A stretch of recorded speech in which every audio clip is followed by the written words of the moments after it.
l'ange est descendu. Il roule la pierre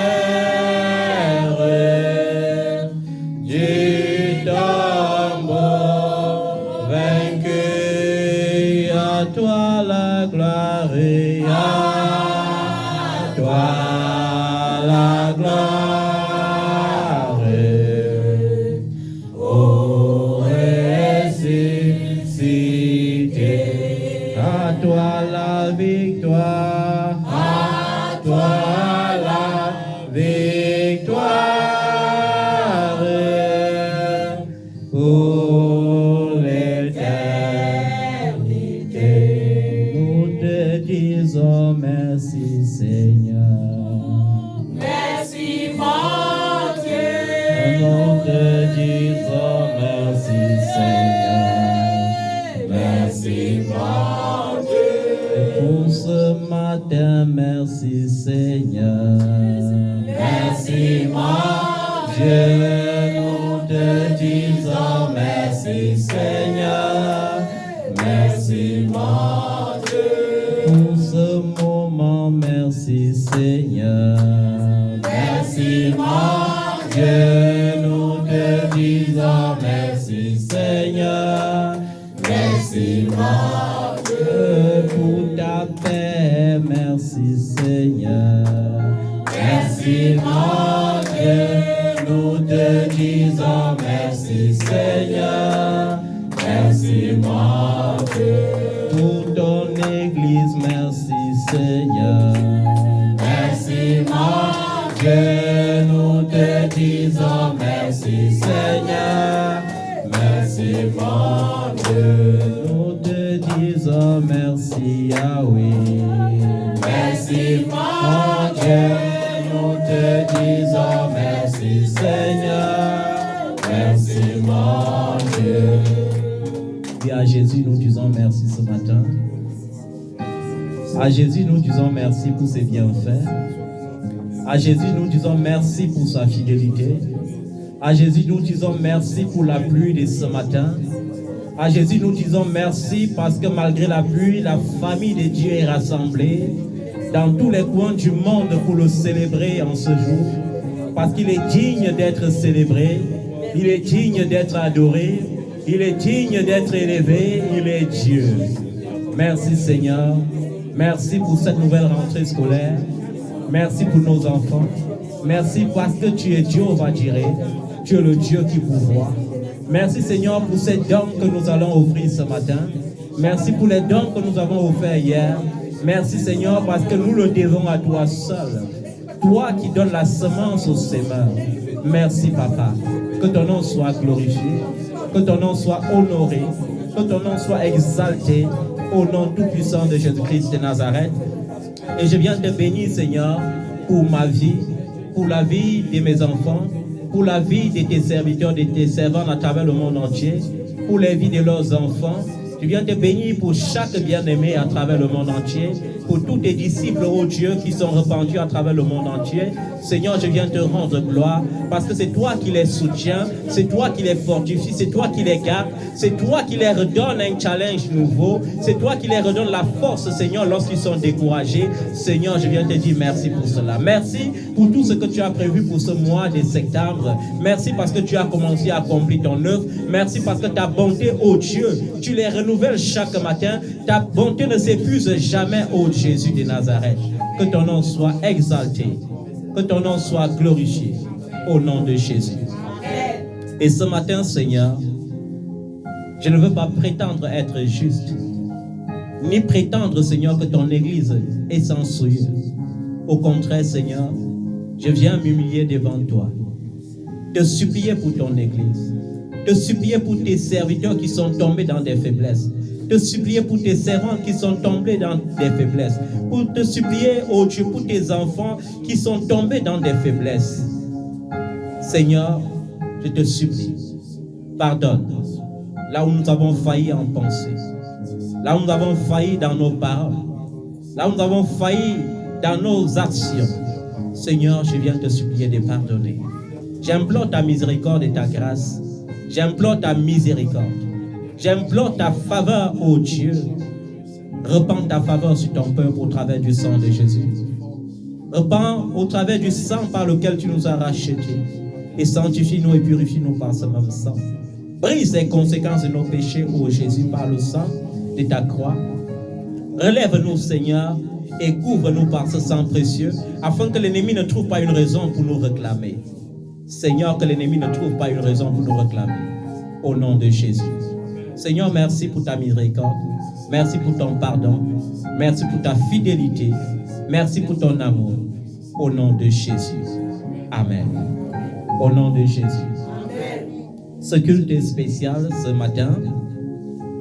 Et je viens bénir le nom de l'Éternel pour chaque culte spécial. Amen. Parce que l'Éternel parle à son peuple d'une façon ou d'une autre tous les jours. Parce qu'il désire voir un peuple béni, un peuple épanoui, un peuple vainqueur. Et je veux que tu dises à ton voisin, je suis un vainqueur. Je suis un vainqueur. J'ai besoin d'une nouvelle génération de vainqueurs qui comprennent. La génération des vainqueurs, c'est ceux-là qui comprennent le rôle du sacrifice de Jésus-Christ. Amen. Amen. Quand tu n'as pas compris le rôle du sacrifice de Jésus, tu es condamné à souffrir. Et je viens interpeller encore quelqu'un ce matin. Nous les prophètes, pour accomplir notre mission sur la terre, nous n'avons pas eu besoin de plus de 40 jours déjà. Lorsque le Seigneur Jésus est venu pour accomplir une mission aussi délicate qui concernait le salut des hommes, il n'a pas eu besoin de plus de 40 jours déjà. Et aujourd'hui, mon âme souffre parce que les gens jeûnent 100 jours, 70 jours, 300 jours par an et ils vivent d'atroces souffrances. Et c'est l'objet du culte de ce matin. Dieu a besoin de fortifier quelqu'un. Dieu a besoin de répondre à quelqu'un. Parce qu'il y a quelqu'un quelque part qui s'interroge et qui dit Seigneur jusqu'à quand. Il y a quelqu'un quelque part qui s'interroge et qui dit Seigneur, depuis je t'implore, depuis je prie, depuis je jeûne, mais les choses deviennent difficiles. Il y a quelqu'un quelque part qui est déjà en train de douter. Il y a quelqu'un quelque part qui est en train de faiblir. Et aujourd'hui, par ce culte, le Seigneur veut relever quelqu'un. Le Seigneur veut fortifier la foi de quelqu'un. Le Seigneur veut démontrer sa présence dans la vie de quelqu'un. Le Seigneur veut démontrer sa puissance dans la vie de quelqu'un. Le Seigneur veut démontrer sa seigneurie dans la vie de quelqu'un. Le Seigneur veut encore répondre à quelqu'un au travers de ce message ce matin. Amen. Une génération de vainqueurs, c'est une génération qui comprend le rôle du sacrifice de Jésus. Jésus a pleuré pour que je ne pleure plus assez. Jésus a souffert pour soulager mes peines. Jésus a été maudit pour que je sois béni. Amen. Dieu l'a fait devenir péché afin que je devienne en lui justice pour Dieu. Et si je ne comprends pas ces choses, la loi du sang et de la chair doit passer tout le temps à me condamner. Pourquoi les gens n'ont pas la victoire? Parce qu'ils vivent dans la peur. Parce que chaque fois, ils pensent encore à leur généalogie terrestre. Mon père était ceci, ma mère était ceci, mon ancêtre était sorcier, mon ancêtre avait fait telle alliance. Non, en Christ, il n'est pas question de ça. En Christ, il est question d'une nouvelle créature. Des choses anciennes qui sont passées et des choses qui deviennent nouvelles. Ça veut dire, Dieu m'a recréé d'une nouvelle façon. Dieu m'a séparé de la loi de mes ancêtres. Il m'a séparé des autels de mes ancêtres. Il m'a séparé du sang de mon père. Il m'a séparé des origines de ma mère. Et il m'a établi comme il avait établi Abraham. Vous savez, lorsque Dieu voulait créer une nouvelle génération, lorsque Dieu voulait créer un peuple particulier, il a choisi un frère et une sœur. Il a choisi Abraham. Il a choisi Sarah. Amen. Il a créé les Hébreux à partir d'Abraham et de Sarah. C'est pourquoi lorsque Sarah enfantait un fils, il était impossible que Sarah aille chercher une femme pour son fils dans le pays étranger où il se trouvait. Il fallait que quelqu'un aille dans les origines pour chercher une cousine liée au sang et à la chair pour former un nouveau peuple, un sang qui n'est pas mêlé. Amen. Mais plusieurs enfants de nos jours n'ont pas compris comment Abraham fonctionnait. Pourquoi Abraham n'était pas allé lui-même dans ses origines pour chercher la femme à son fils Isaac? Parce que lorsque Dieu t'arrache quelque part, il ne faut plus que tu retournes à la boue. Amen. Amen. Jésus a dit, celui qui met la main à la charrue et qui regarde en arrière n'est pas digne de moi. Les enfants de Dieu souffrent parce que même étant à Canaan, ils pensent encore à la boisson qu'ils buvaient en Égypte. Il y a certaines qui disent, quand je n'étais pas encore chrétienne, j'avais des hommes qui prenaient soin de moi. J'avais des hommes, certains payaient mes loyers, certains m'achetaient des vêtements, d'autres m'envoyaient des crédits téléphoniques.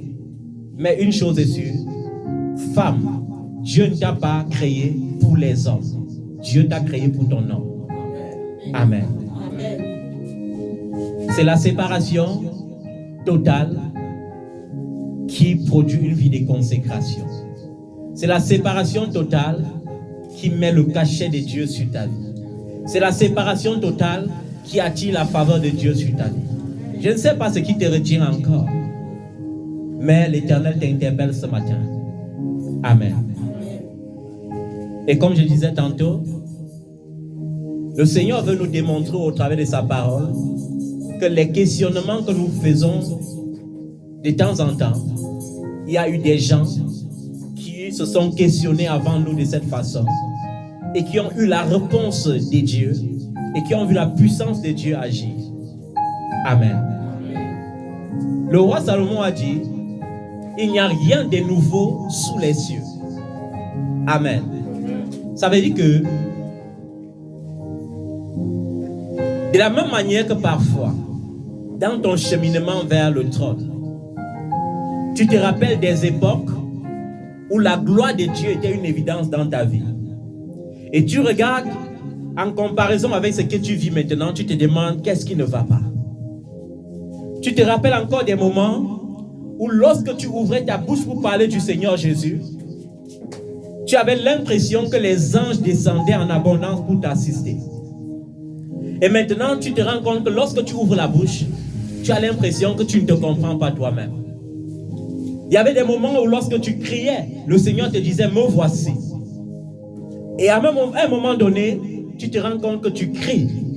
C'est comme si Dieu n'existait plus. Et Dieu veut répondre à cela ce matin. Il y a des enfants qui m'ont appelé avec beaucoup de pleurs, avec beaucoup de douleurs. Et qui m'ont dit, papa, pourquoi moi? Pourquoi exactement moi? Pourquoi toujours moi? Pourquoi il faut que ce soit difficile pour moi? Il y a une autre qui m'a dit, papa, cette parole me touche, mais pourquoi est-ce que le Seigneur a voulu qu'on ne renouvelle pas mon contrat? Pourquoi, Seigneur, je ne trouve pas le travail? Pourquoi, Seigneur, lorsque je trouve le travail, après on me radie? Pourquoi c'est dur? Pourquoi c'est difficile? Pourquoi je n'arrive pas à trouver le mari? Pourquoi je n'arrive pas à trouver la femme? Pourquoi je n'arrive à rien bâtir? Plusieurs pleurent. Plusieurs pleurent. Plusieurs ont pleuré pendant le mois d'août. Le mois d'août a été pour moi un mois où j'étais moi-même en train de dire, Seigneur, agis. Agis. Agis afin que ton serviteur ait du répit.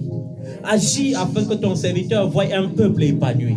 Agis, oh Jésus. Et les gens m'appelaient à travers les nations et disaient, papa, rien ne va. Papa, je doute déjà. Papa, je suis découragé. Et je suis le défenseur de ce Dieu qui ne faillit jamais. Je resterai le défenseur de ce Dieu, le témoin de ce Dieu qui agit fidèlement. Amen. Le défenseur de ce Dieu qui agit fidèlement. Dis à ton prochain, à ton voisin, mon Dieu agit toujours. Mon Dieu agit toujours. Mon Dieu agit toujours. Mon Dieu agit toujours. Mon Dieu agit toujours. Amen. Quand les enfants ont posé des questions, j'ai pensé à un moment donné de ma vie, quand je rendais ministère à l'église évangélique du Cameroun. J'ai pensé à cette foule qui acclamait la gloire de Dieu chaque fois que j'entrais à l'église les dimanches. J'ai pensé à ces mamans âgées qui venaient se prosterner devant la gloire de Dieu qui était sur ma vie. Et quand j'ai regardé l'étape où je suis aujourd'hui avec le ministère, j'ai voulu pleurer. Et vous savez, il n'y a rien que vous vivez que les serviteurs de Dieu n'ont pas vécu. C'est pourquoi nous vous comprenons mieux. Et le Seigneur m'a ramené dans la vie de deux de ses serviteurs dans la Bible. Deux serviteurs qu'il a aimés de façon particulière. Deux serviteurs qui ont mené une vie de consécration au point de bénéficier de la grâce d'une bénédiction perpétuelle. Vous savez, Dieu a appelé Abraham, Dieu a béni Abraham. Mais lorsque Dieu a appelé David, il a béni David d'une façon encore plus excellente. Il a dit, sur ton trône, il y aura toujours un roi devant ma face. Et il parlait de Jésus-Christ de Nazareth. Et ça m'a fait penser à David, homme selon le cœur de Dieu. Il y a des gens que lorsqu'ils lisent la vie de David, ils pensent seulement à la royauté. Mais ils ne comprennent pas ce que David vivait avec son Dieu, même étant roi. Et c'est lorsque tu lis les psaumes, en ouvrant ton cœur à l'Esprit de Dieu, que tu comprends que David était roi, mais il y avait la Vierge auprès de lui. Le psaume 42 est un psaume qui va nous parler et qui va nous répondre ce matin. Et le psaume d'Asaph, le psaume 73, doit également répondre pour que le peuple de Dieu soit fortifié. Et pendant que tu es en train d'écouter cette parole ce matin, je t'interpelle à te relever. Je t'interpelle à te souvenir de ton premier amour avec Jésus. Je t'interpelle à compter les bienfaits de Dieu. Commence à compter les bienfaits de Dieu. Oublie ce que tu vis et focalise ta pensée sur les bienfaits que tu as connus avec Dieu dans le passé. Commence à compter seulement les bienfaits de Dieu et tes pensées vont devenir des pensées d'adoration. Et les pensées d'adoration vont appeler la présence de Dieu. Et la présence de Dieu doit attirer la faveur de Dieu. Et la faveur de Dieu doit appeler dans ta vie la bénédiction de Dieu. Peu importe ce que tu vis. Amen. Quand nous lisons le psaume 42, on voit comment le psalmiste soupire. Il dit, comme une biche soupire après des courants d'eau, ainsi mon âme soupire après toi, ô Dieu. Comme le veilleur espère voir le jour se lever, ainsi celui qui espère en l'Éternel espère voir la gloire de Dieu à chaque instant de sa vie. Comme les yeux des serviteurs sont fixés sur leur maître, tes yeux vont se fixer, tes yeux doivent être fixés sur celui qui peut te sauver. Bien souvent, c'est parce que nous ne fixons plus les regards sur Jésus-Christ. Nous ne fixons plus les regards sur la croix. Nous fixons nos regards sur les hommes. Nous nous attendons aux hommes. Mais je veux te dire ce matin, attends-toi à Dieu. Attends-toi à Dieu. Amen. Attends-toi à Jésus. Il est le seul chemin, vérité et vie. Amen. Il est la seule source qui ne peut jamais tarir. Cette source qui coule jusque dans la vie éternelle. Amen. Mon âme a soif de Dieu. Mon âme a soif du Dieu vivant. Le psalmiste n'a pas dit, mon âme pleure. Il n'a pas dit, mon âme est fatiguée. Il n'a pas dit, les problèmes m'assaillent. Mais face aux difficultés, il s'est souvenu qu'il a un Dieu. Mon âme a soif de Dieu. La soif de Dieu procure la présence de Dieu. Et dans la présence de Dieu, il y a des délices éternelles. Dans la présence de Dieu, il y a la joie abondante. Dans la présence de Dieu, il y a la solution. Dieu a dit qu'il ne laissera jamais que tu sois éprouvé au-delà de tes forces. Ça veut dire que lorsqu'il y a les épreuves, il y a toujours les solutions. Bien souvent, nous ne voyons pas les solutions parce que nous sommes focalisés sur les épreuves. Nous sommes fixés sur les épreuves. Pourtant, face aux épreuves, nous devons fixer nos regards sur la croix. Nous devons nous tourner vers Jésus. Nous devons regarder à Gethsémane. Parce que si tu ne regardes pas à Gethsémane, tu ne peux pas renoncer. Et si tu ne renonces pas à ta propre force, l'Éternel ne peut pas soutenir ta force. Tu as besoin de renoncer. Parfois, il faut lâcher prise. Je ne sais pas si ce sont tes pensées qui s'agitent. Je ne sais pas si ce sont tes pensées qui te disent: ma soeur, tu as trop prié. Il est tard. Tu ne peux plus enfanter.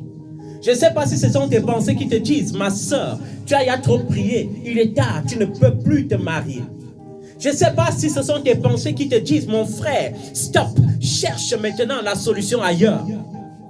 Tu ne peux plus travailler. Mais je veux te dire une chose. N'abandonne pas. N'abandonne pas. Quand la pensée s'agite, c'est parce que la solution est proche. Ta pensée t'a dit cela, mais que te dit ton Dieu? Dieu te dit, il a pour toi un avenir rayonnant. Dieu te dit, même lorsque tu es rejeté, qu'il t'aime et que tu as du prix à ses yeux.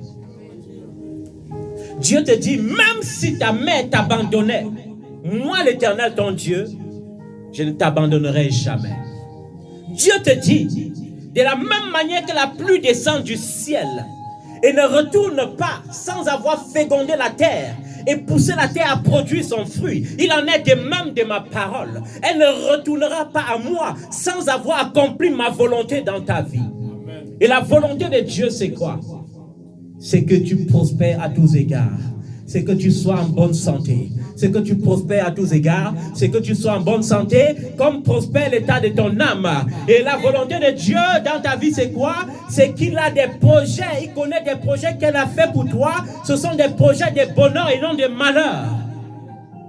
Amen. Je ne sais pas ce qui te tourmente. Je ne sais pas si c'est la solitude. Mais dans la solitude, appelle Jésus. Dans la solitude, appelle qui? Jésus. Je me rappelle, en 2006, quand j'étais confronté à une décision importante dans ma vie. Et cette décision, c'était soit suivre la foule et respecter la religion qui allait m'éloigner de Jésus, ou soit abandonner la foule et laisser Jésus me conduire vers un nouveau chemin incertain. En 2006. Et en 2006, la gloire de Dieu avait fait de moi un sujet de vénération. Et partout, on rendait de bons témoignages de moi. Et quand j'étais face à cette décision, j'entendais ma pensée me dire: si tu abandonnes cette foule, qui doit encore t'acclamer. Si tu abandonnes cette foule, qui doit encore te vénérer. Si tu abandonnes cette foule, qui doit encore te nourrir. Si tu abandonnes cette foule, tu n'auras plus jamais de foule. Et j'ai dit à mes pensées: arrière de moi, Satan. J'ai dit à ma pensée: arrière de moi, Satan. Parce que ce n'est pas moi qu'on acclame, c'est Christ qu'on acclame en moi. Si je vis, ce n'est plus moi qui vis, c'est Christ qui vit en moi. Si je gagne la foule, ce n'est pas moi qui gagne la foule, c'est Jésus qui gagne la foule. Si je fais des disciples, ce ne sont pas mes disciples, ce sont des âmes gagnées pour le Seigneur. C'était une décision difficile, mais j'avais fait le bon choix. Et quand j'ai fait le bon choix, J'ai passé 3 années de solitude. 3 années de solitude. Mais les années de solitude avec Jésus sont des années d'école extraordinaire. L'école de la sagesse. Et pendant ces années, le Seigneur m'instruisait. Il m'instruisait pour que je comprenne la différence entre la religion et l'Église. Et j'ai fait le choix de servir Jésus. L'époux que l'Église attend. Je ne sais pas quel choix tu seras confronté à faire. Mais lorsque ta pensée s'élève au-dessus de la pensée de Christ, n'hésite pas de dire à ta pensée, arrière de moi, Satan. Ce n'est pas seulement ta pensée. Il y aura les gens qui vont venir. Comme les gens étaient venus vers moi, il y aura des gens qui vont venir vers toi. Les gens qui vont venir et qui vont se comporter comme Simon-Pierre au temps de sa chair. Quand Simon-Pierre n'avait pas le Saint-Esprit, il a voulu même s'opposer à la mission de Jésus. Il a dit, Jésus, non, ce que tu dis n'est pas bon. Comment tu peux dire que tu vas t'offrir comme sacrifice, toi le Fils de Dieu? Et Jésus avait dit à Simon-Pierre, arrière de moi, Satan. Il y aura des gens qui vont venir te dire, depuis que tu pries, qu'est-ce qui a changé dans ta vie? Il y a des gens qui vont minimiser ton Dieu. Il y a des gens qui vont minimiser ta vie de prière. Il y a des gens qui vont venir envoyés par Satan pour te décourager, pour te dire, tu es sûr que tu as même trouvé le vrai chemin? Sois prêt à dire, arrière de moi, Satan, quand il faut. Parce que lorsque la bénédiction est proche, Satan mandate les anges physiques. Il les envoie dans ta vie. Ça peut être un ami, ça peut être une amie, ça peut être un frère, ça peut être une soeur, ça peut être même une mère, ou un père, ou un oncle, ou une tante, qui va venir te dire, il est temps que tu abandonnes cette foi et que tu te tournes vers l'idolâtrie. Nous prions l'idolâtrie et nous avons beaucoup d'argent. Nous prions l'idolâtrie et nous avons beaucoup de mariages. Mais toi, tu pries Jésus. Et qu'est-ce que tu as? Il y aura les gens qui vont venir avec la religiosité. Et au lieu de parler de Jésus, ils vont te dire, non, viens et deviens pentecôtiste. Viens et deviens hindouiste. Viens et deviens bouddhiste. Viens et deviens catholique protestant. Non. Dis, arrière de moi, Satan. Arrière de moi, Satan. Aucune religion, en dehors de la religion prescrite dans le livre de Jacques, ne plaît à Dieu. La seule religion qui plaît à Dieu consiste à assister les veuves et les orphelins dans leurs afflictions et à se préserver des souillures du monde. Voilà la seule religion que Dieu recherche. Le reste, quand on dit je suis catholique, je suis musulman, ce sont les cultes d'hommes. Ça n'a rien à voir avec Jésus. C'est pour cela qu'ils se font la guerre. Dieu est amour. Est-ce que l'amour fait la guerre? Est-ce que Dieu est divisé? Ils sont divisés parce que c'est la religion. Et la religion, c'est pour les intérêts des hommes. Les musulmans défendent les intérêts de Mohamed. Les catholiques défendent les intérêts de Rome. Les pentecôtistes défendent souvent les intérêts de leur leader et non de Jésus. Mais nous savons tous, toi et moi, que l'Église est le corps du Christ. Ça n'a rien à voir avec une dénomination. Amen. Et nous avons vu ce psalmiste dire, et il a dit quelque chose que je disais récemment au verset 5. Il dit, je me rappelle avec émotion l'époque où je marchais entouré de la foule. Et je me rappelais avec émotion les jours, vous savez, pour entrer à l'église évangélique, le plus grand, on le place en dernier rang. Amen. Ça veut dire que quand tu es le pasteur du jour qui va officier le jour, on classe les anciens devant avec les conseillers, les évangélistes, les pasteurs qui vont t'assister, mais toi qui vas officier le jour, tu es à la queue. Et quand tu entres, la foule t'acclame d'une façon particulière. Et je me souvenais encore, comme disait le psalmiste, avec beaucoup d'émotion, au jour où j'étais entouré de cette foule. Il dit qu'il avançait à la tête de cette foule vers la maison de Dieu, au milieu des cris de joie et des reconnaissances d'une multitude en fête. Et quand il s'est souvenu de cela, c'est pourquoi je t'ai dit, quand rien ne va, souviens-toi des bienfaits de Dieu, compte-les et commence à adorer Dieu. Vous avez vu, lorsqu'il a pensé à cela, au verset 6, il a émis quelque chose qui tend vers l'espoir et qui fait renaître l'espoir. Et il a blâmé son âme. Il a dit à son âme, pourquoi être abattu mon âme? Pourquoi gémir en moi? Espère en Dieu, car je le louerai encore. Il est le salut, il est mon salut et mon Dieu.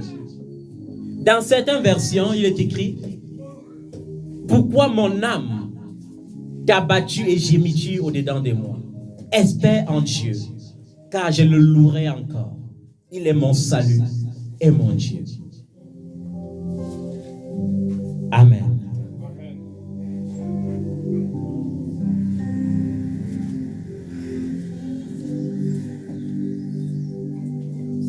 Et au verset 11, nous voyons comment il exprime une grande douleur. Mes os se brisent quand mes persécuteurs m'insultent et me disent sans cesse, où est ton Dieu? Vous avez vu, rien n'est nouveau sur la terre. Tu as prié Jésus, pourquoi tu as échoué? Tu as prié Jésus, mais pourquoi tu échoues? Tu as prié Jésus, mais pourquoi tu ne te maries pas? Tu as prié Jésus, mais pourquoi tu ne travailles pas? Tu as prié Jésus, pourquoi tu es en location? Tu as prié Jésus, pourquoi tu n'arrives pas à te vêtir comme tu veux? Tu as prié Jésus, pourquoi tu n'arrives pas à manger quand tu veux, comme tu veux, ce que tu veux? Les gens vont te poser ce genre de questions. Et vous comprenez ce que le psalmiste exprime au verset 11. Il dit, mes os se brisent. Mes os se brisent veut dire quoi? Ça te pousse dans une réflexion profonde. Ça te pousse dans les crises de nerfs. Ça te pousse dans les crises de dépression. Mais au verset 12, il continue et il répond. Pourquoi être abattu mon âme et pourquoi gémir en moi? Espère en Dieu, car je le louerai encore. Il est mon salut et mon Dieu. Voilà une réponse merveilleuse pour toi qui te demandait si Dieu répond encore. Et je viens t'interpeller, peu importe ce que tu traverses, peu importe ce que tu vis, peu importe la situation, mets-toi à genoux dès aujourd'hui et dis à ton âme de se réjouir en l'Éternel. Dis à ton âme, je veux louer encore l'Éternel, je veux encore l'adorer. Cette intention d'adoration doit apporter une bénédiction qui va te pousser véritablement dans l'adoration. Amen. Et il y a eu une crise encore plus grave. Pourquoi une maladie peut te faire désespérer? Pourquoi un échec peut te faire désespérer? Il y a eu des temps où tu as été malade. Tu as invoqué l'Éternel, l'Éternel t'a guéri. Mais pourquoi? Parce qu'une maladie traîne. Tu veux te décourager. Il y a eu des moments difficiles dans ta vie, dans ton parcours. Le Seigneur t'a secouru. Et il est tout prêt à te secourir. À quoi bon donc te décourager? Jésus-Christ est le même hier, aujourd'hui et éternellement. Et j'ai vraiment besoin de chanter cette mélodie avant de continuer avec le psaume d'Asaph.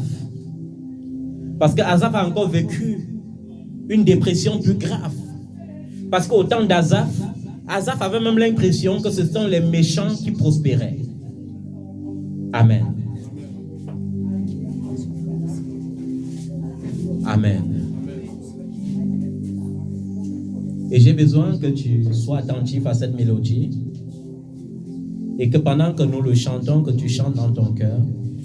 Et pendant que tu chantes dans ton cœur, que l'Éternel te visite et que l'Éternel agisse dans ta situation. Parce que quand le pauvre crie, l'Éternel l'entend. Quand le malheureux crie, l'Éternel l'entend.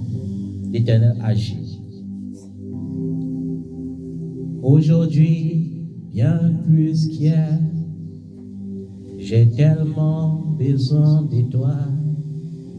Mes espoirs d'autrefois, ben je désire encore les voir, car rien ne va plus, Jésus.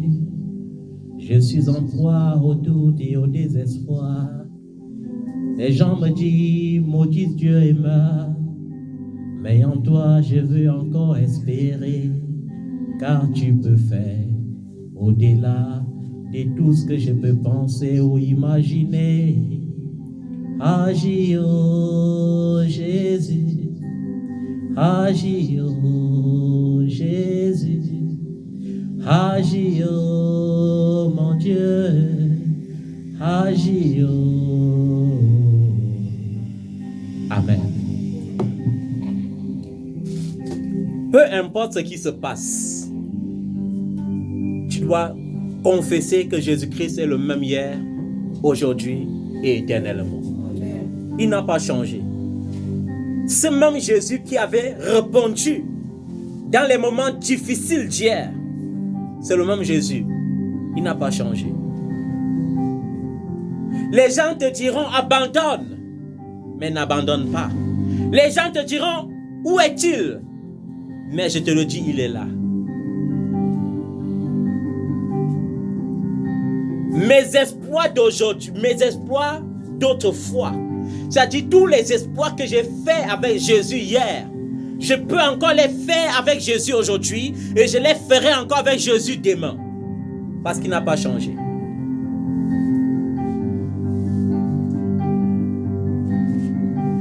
Amen. Amen.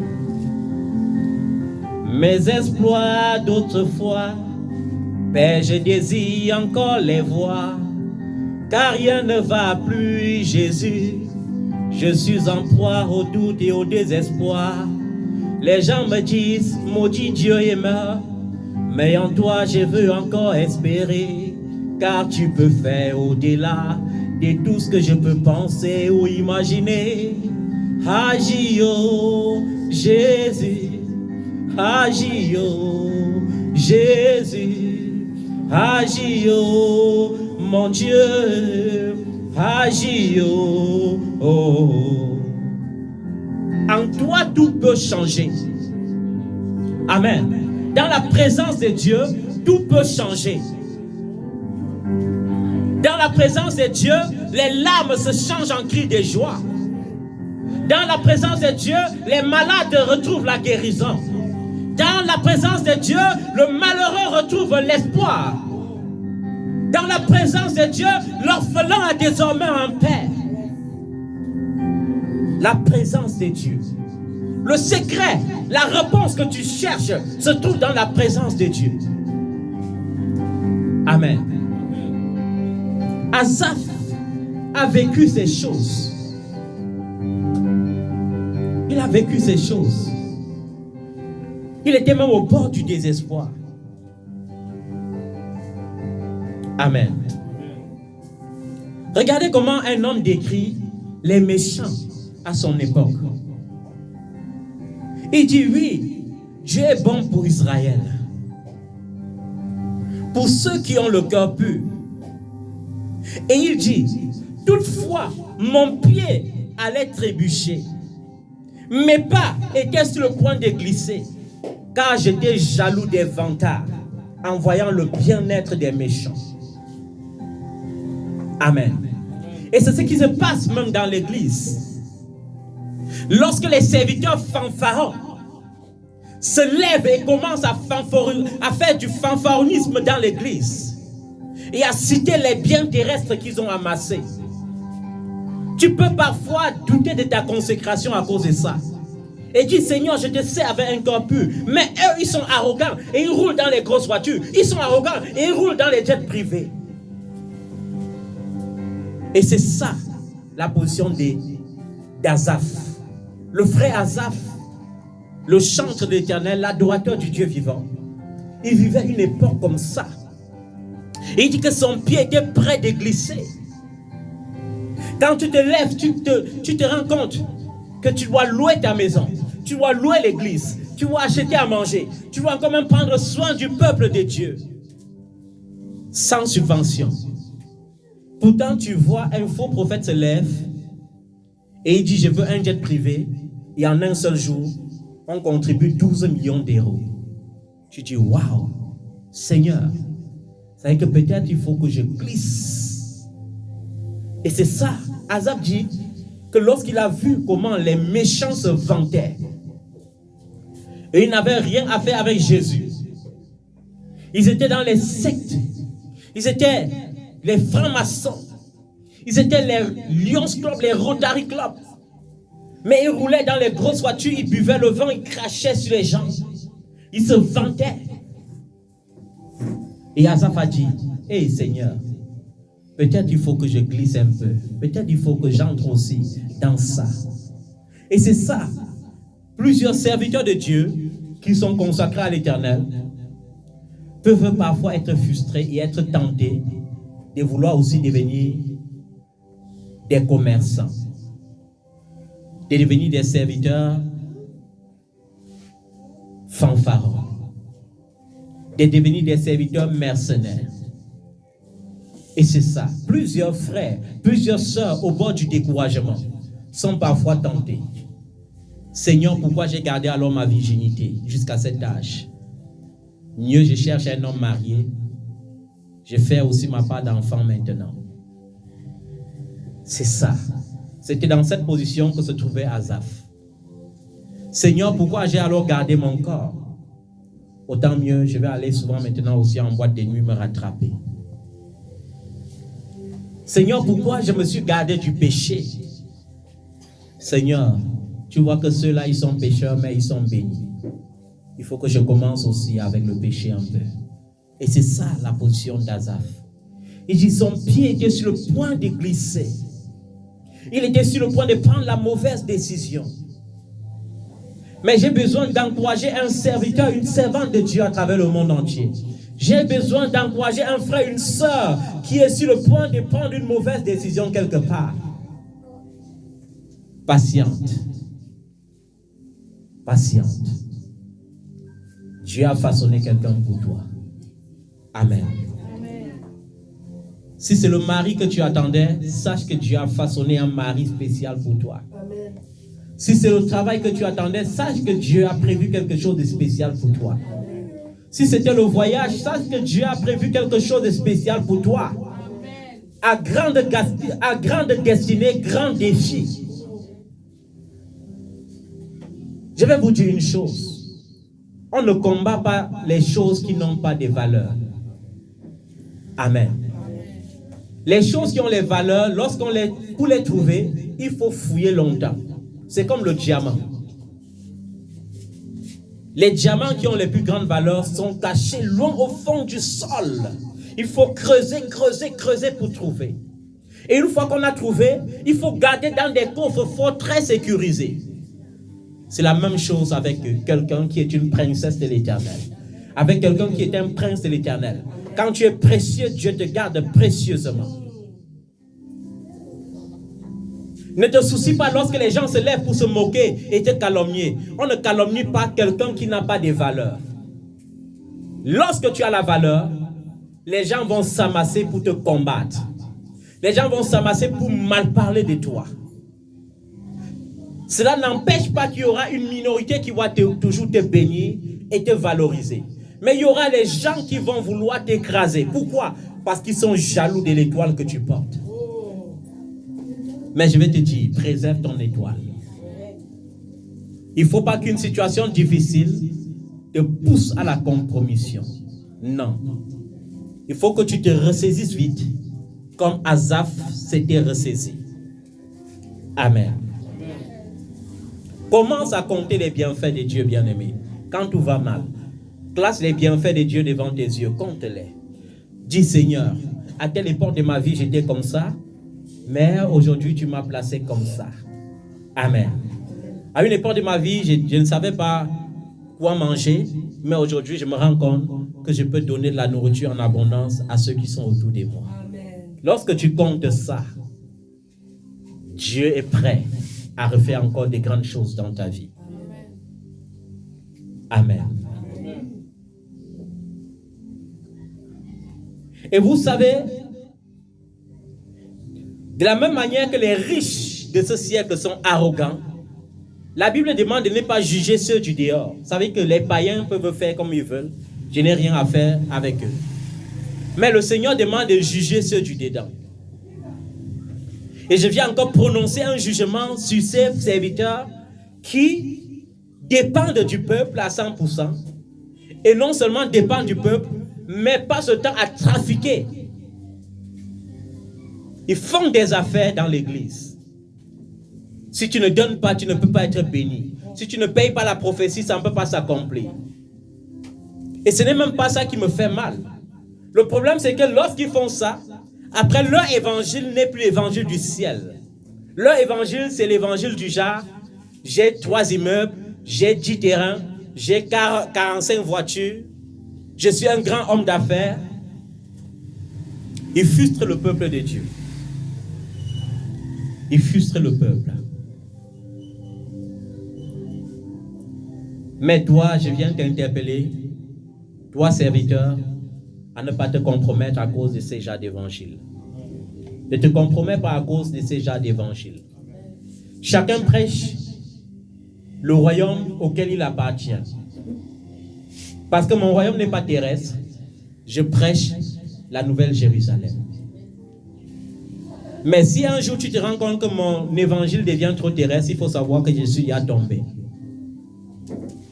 Lorsqu'un homme de Dieu tombe et que son évangile devient terrestre, il commence à compter ses biens lorsqu'il monte au pupitre. Et il invite les gens qui vont venir prêcher ces mêmes genres d'évangile. C'est-à-dire que lorsqu'il va dans l'église de son confrère, il monte au pupitre, le premier mot c'est « Je suis un homme béni, j'ai 4 immeubles dans mon pays, j'ai 3 voitures en France, je voyage en classe d'affaires pour aller aux États-Unis. Et lorsque j'arrive, lorsqu'on veut me consulter, on me paye 1 million pour me consulter. » Vous voyez, c'est l'évangile terrestre. Ne sois pas frustré et n'imite pas ces genres d'évangile. L'apôtre Paul a dit à Timothée, son fils, dans le Seigneur, « Toi, homme de Dieu, n'imite pas ces choses, suis les passions de la jeunesse. » Amen. Et ces serviteurs qui ont un peuple assez aveugle, aveuglent le peuple, ils tissent des alliances, des partenariats, même dans les mariages. Ils prêchent qu'on peut divorcer et se remarier. Ça ne vient pas de Dieu. C'est l'évangile satanique. Même s'ils prêchent au nom de Jésus, souvenez-vous que Jésus a dit qu'au jour J, il dira, il les répondra lorsqu'ils diront « J'étais ton serviteur », il les répondra « Je ne t'ai jamais connu, je ne t'ai jamais envoyé ». Et le peuple est troublé à cause de ça. Le peuple est troublé parce qu'on prive le peuple de sa liberté. On les pousse dans les combats inutiles, dans les combats qui n'apportent pas les bénédictions. Au lieu de les pousser dans le culte de l'adoration, on les pousse dans les combats des cultes, dans les combats spirituels qui sont interminables. Donc Dieu a besoin de ceux qui l'adorent en esprit et en vérité. C'est dans l'adoration que la présence réelle de Dieu se manifeste. Et c'est dans la présence de Dieu qu'il y a le mariage que tu cherches. C'est dans la présence de Dieu qu'il y a les enfants que tu attends. C'est dans la présence de Dieu qu'il y a les voyages que tu attends. C'est dans la présence de Dieu qu'il y a les réussites, les bénédictions que tu attends. Ce n'est pas dans les combats spirituels. Combattre sans relâche veut dire que Jésus n'a rien fait à la croix. Jeûner sans frein veut dire que Jésus n'a pas jeûné. Je ne suis pas en train de prêcher qu'il ne faut plus jeûner. Mais je suis en train de vouloir te dire, et je veux encore te redire, nous les prophètes majeurs, pour résoudre les problèmes de l'humanité entière, on n'a pas eu besoin de plus de 40 jours de jeûne. Mais toi, tu jeûnes tous les mois. Vous savez que tu étais un pharisien. Vous avez vu la prière du pharisien dans le temple. La Bible dit, il se vantait de sa position de pharisien. Seigneur, je jeûne 3 fois par semaine. Je ne suis pas comme ce Samaritain qui est souillé et qui est là dans ton temple où je ne sais même pas s'il prie. Et la Bible dit que le Samaritain était là dans une position d'humilité. Il disait, Seigneur, aie compassion de moi, moi qui suis un pécheur. Je ne sais même pas jeûner, je ne sais même pas prier, mais j'ai besoin de ta compassion. J'ai besoin de te connaître. Amen. Ne soyez pas prétentieux. La Bible dit que celui qui croit avoir déjà connu quelque chose n'a encore rien connu. Amen. Ce n'est pas des multitudes de jeunes, des multitudes d'offrandes, des multitudes de semences inutiles qui vont te pousser dans la bénédiction. Il y a les semences que Dieu agrée. Et je vous ai dit que la semence que Dieu agrée, c'est ce que le Saint-Esprit met dans ton cœur. Quand le Saint-Esprit met dans ton cœur, fais ceci pour l'œuvre de Dieu, n'hésite pas. Fais, parce que Dieu est sur le point de te bénir. Et si tu as ton père qui ne t'a jamais dit de faire quelque chose, le jour où il te dit fais, il faut savoir que Dieu est en train de te parler. Amen. Et quand Dieu te parle, obéis. L'obéissance est la clé de la bénédiction. Amen.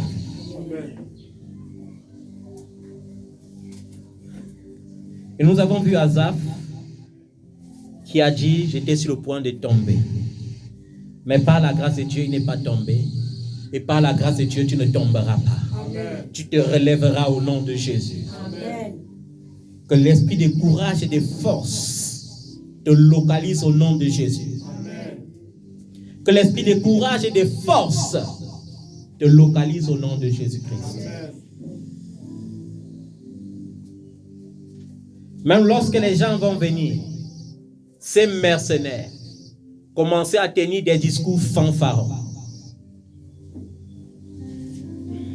Ne te décourage pas. Je dis, ne te décourage pas. Amen. Amen. Et au verset 15, nous voyons Asaph qui dit, si je le disais, je veux parler comme eux, alors je trahirais mes enfants. Amen. J'ai besoin d'une génération qui craigne Dieu au point qu'à la dernière minute, lorsque le péché se présente, cette génération soit capable de dire, je ne veux pas trahir ma race. Je ne veux pas trahir la race des élus. Je ne veux pas trahir la race consacrée. Je ne veux pas trahir mon Jésus. Et c'est ça. Nos enfants doivent être capables de ne pas trahir la race des consacrés, même à l'école. Lorsque les délinquants vont se former, que les enfants ne soient pas nommés parmi les délinquants à l'école. Que nos enfants soient revêtus de l'humilité, de l'obéissance, de l'intelligence. Qu'ils soient revêtus de Jésus-Christ, de sa parole. Qu'ils soient enveloppés de la grâce de Dieu. Dans cette génération, nos enfants doivent être la race choisie, la race élue, la race qui hait le mal, la race qui hait le péché.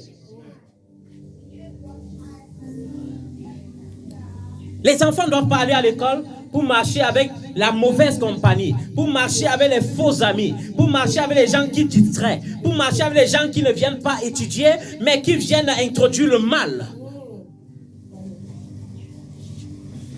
Que Dieu préserve nos enfants de la mauvaise compagnie, de l'influence de la mauvaise compagnie. Que nous soyons capables, comme Asaph, de ne pas trahir la race des élus. Et il dit au verset 16, quand j'ai réfléchi pour comprendre cela, la difficulté a été grande à mes yeux. Quand j'ai réfléchi pour comprendre pourquoi les gens ne prient pas, mais ils ont l'air d'être bénis. J'ai perdu du sommeil à cause de ça. Parce que je ne comprenais pas. Il passe le temps dans les boîtes de nuit. Et le lendemain, il a toujours l'argent pour aller dans les boîtes de nuit. Il a toujours l'argent. Il a toujours l'argent.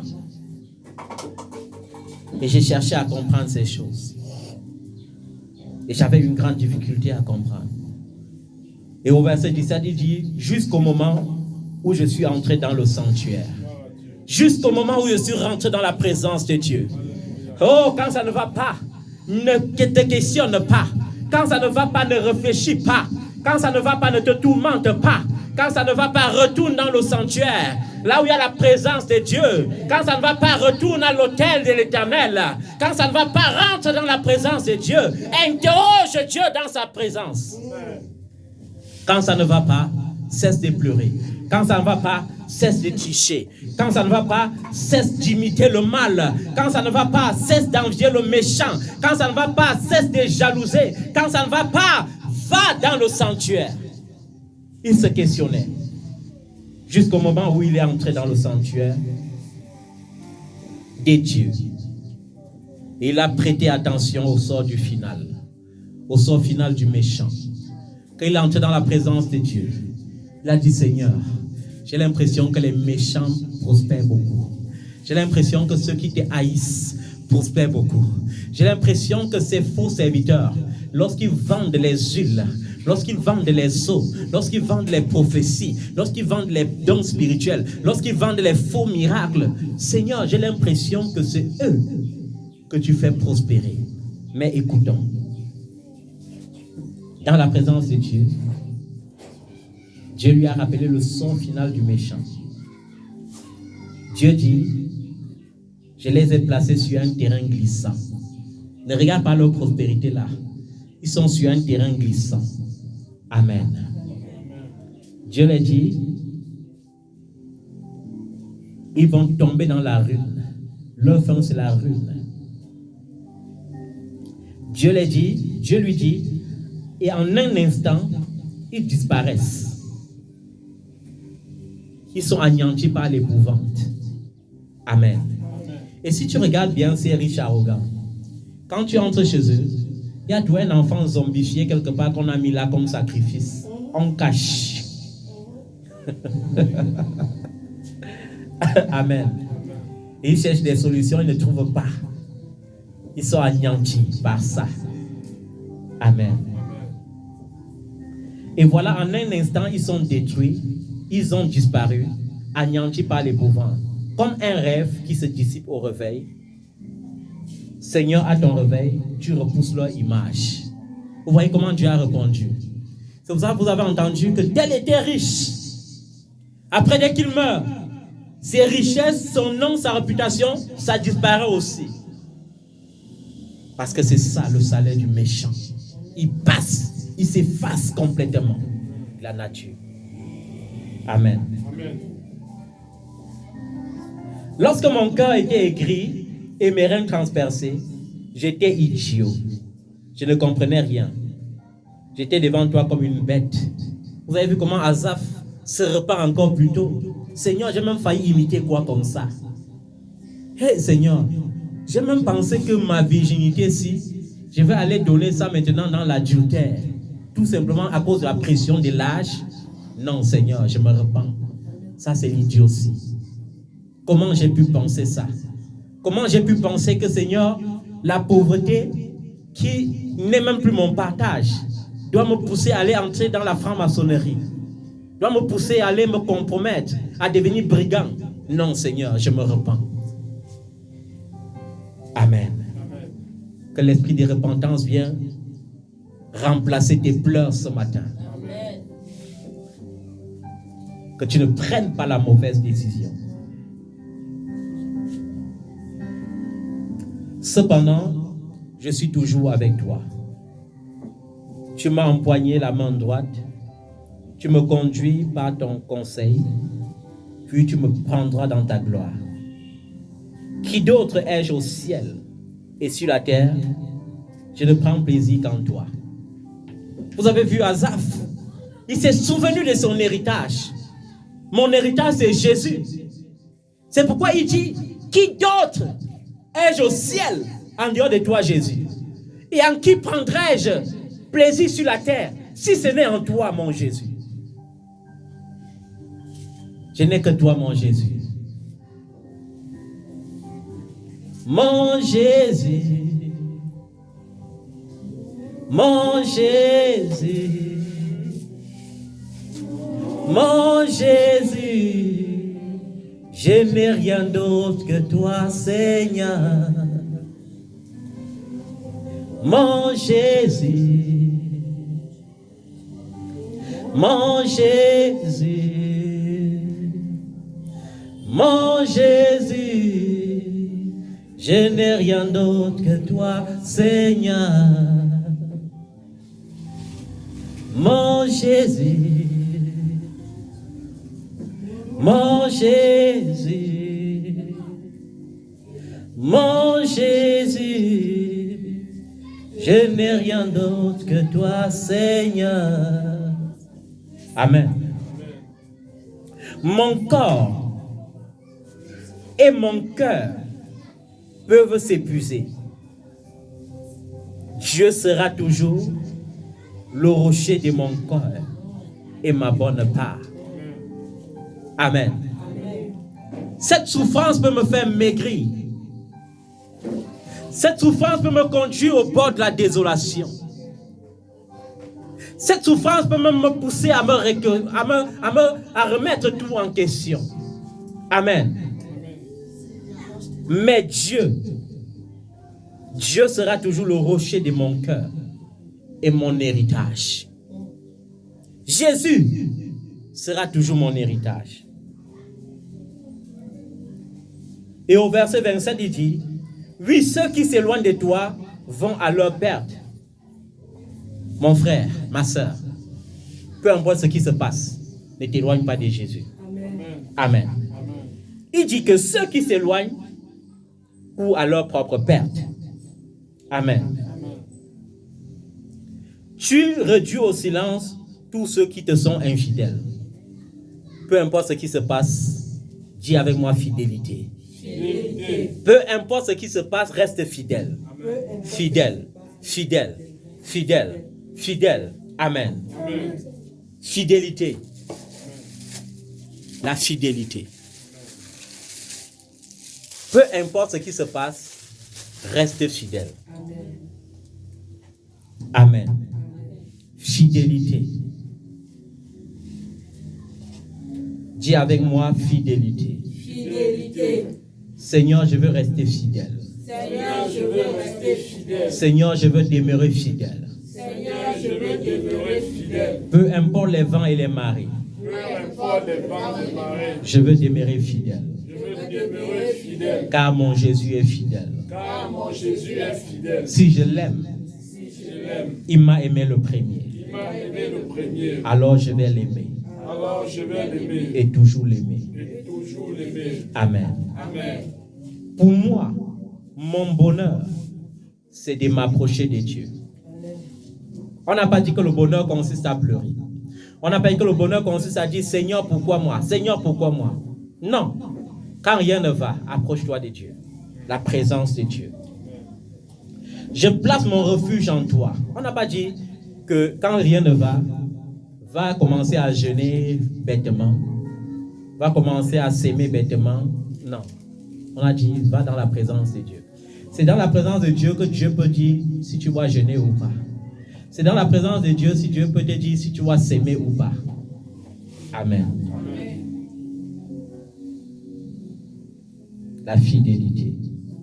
Je place mon refuge en toi, Seigneur éternel, afin de raconter tout ce que tu as fait. J'ai besoin d'une génération qui doit témoigner bientôt, qui va raconter les bienfaits de Dieu. Et c'est possible uniquement pour ceux qui acceptent que Jésus a payé le prix. Quand tu acceptes à 100% que Jésus a payé le prix, voilà, le prix que Jésus a payé commence à te racheter. Amen. C'est pourquoi Asaph conclut en disant, je place mon refuge en Jésus, afin de raconter tout ce que l'Éternel a fait. L'Éternel a fait et il fera encore. Ton témoignage est sur le point d'arriver. Tu vas témoigner ce que Jésus a fait pour toi. Et lorsque tu chanteras maintenant, tu chanteras avec assurance. tu diras, Jésus-Christ est le même hier, aujourd'hui et éternellement. Amen. Amen. Aujourd'hui, bien plus qu'hier, j'ai tellement besoin de toi. Mes exploits d'autrefois, mais je désire encore les voir. Car rien ne va plus, Jésus. Je suis en proie au doute et au désespoir. Car rien ne va plus, Jésus. Je suis toujours en train de réfléchir. Car rien ne va plus, Jésus. Les gens me demandent où est ton Dieu. Car rien ne va plus, Jésus. Je suis en proie au doute et au désespoir. Les gens me disent, maudit Dieu est mort. Mais en toi, je veux toujours espérer. Les gens me disent, où est le Dieu que tu pries? Mais je veux encore te prier davantage, car tu peux faire au-delà de tout ce que je peux penser ou imaginer. Agis, oh Jésus, agis, oh mon Dieu, agis, oh Jésus, agis, oh, agis, oh Jésus, agis, oh, mes larmes ont trop coulé, agis, oh Jésus, agis, oh, en toi tout peut changer. L'orphelin peut sécher ses larmes, l'aveugle peut trouver du réconfort, le méprisé, un ami fidèle, un ami fidèle, un ami fidèle, un ami fidèle, un ami fidèle, un ami fidèle.